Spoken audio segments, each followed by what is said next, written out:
हमेशा से हमारे समाज में एक विषय जो है बहुत विवाद का रहा है और वास्तव में जो अज्ञानी लोग हैं, अज्ञानी अर्थात ये नहीं कि उनको पता नहीं है, अर्थात जो सत्य से अपरिचित हैं उन्हें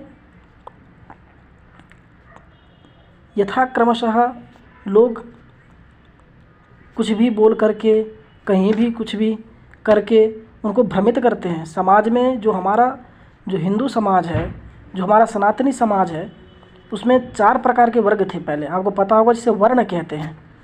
उसमें कौन कौन से वर्ण थे? उसमें एक श्लोक आता है पुरुष सूक्त में, ऋग्वेद के 10वें मंडल में पुरुष सूक्त का वर्णन है और उसमें श्लोक आता है कि ब्राह्मणस्य मुखमासीद बाहुः राजन्यः कृतः उरु तदस्य यद्वैश्यः पद्भ्याम शूद्रो अजायत।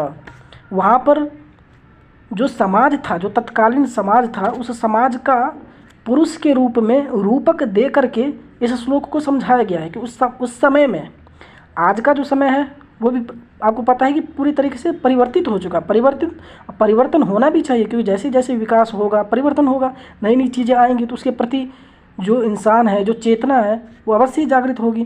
तो हमें ये समझना चाहिए कि जो पूर्व काल में जो 4 वर्ण थे वो एक तरीके से रूपक के माध्यम से समझाया गया था, रूपक दिया गया था। जैसे समाज में जो लोग उच्च काम करते थे, जो अच्छे काम करते थे, उन्हें ब्राह्मणों की श्रेणी में रखा गया था।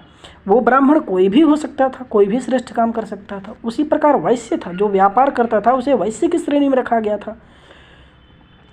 और इसी प्रकार ब्राह्मण, वैश्य, क्षत्रिय जो रक्षा करता था और जिसमें बल पौरुष होता था, जो व्यक्ति समाज में शारीरिक रूप से बलवान होता था एवं जो सैनिक इत्यादि के काम करते थे, उन्हें क्षत्रिय रूप में रखा गया था।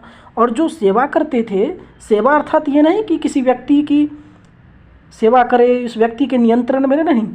सेवा अर्थात जो समाज की सेवा करता था, जो खेतों में काम करता था और जो उच्च लोग के वर्ग थे वहाँ वो काम करते थे, कोई ज़बरदस्ती नहीं थी। तो जो उनकी जो श्रेणी थी, उनको उन श्रेणी को शूद्र की श्रेणी में रखा गया।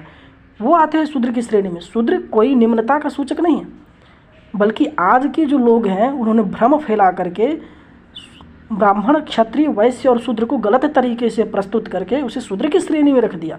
आज की जो जाति व्यवस्था है और जो जिस तरीके से भारतीय संविधान में, भारतीय लोकतंत्र में और जो समाज में जो आज 4 प्रकार के वर्णों की जो व्यवस्था की जाती है और जो स्थिति आज है, वो गंभीर है और सोचनीय है कि क्या हमारे जो वेद हैं, जो हमारे पुराण हैं, जो हमारे धर्मशास्त्र हैं, जो हमारी स्मृतियाँ हैं, क्या वास्तव में ये ऐसी चीज़ें कहती हैं और इनकी व्याख्या में किससे सुननी चाहिए।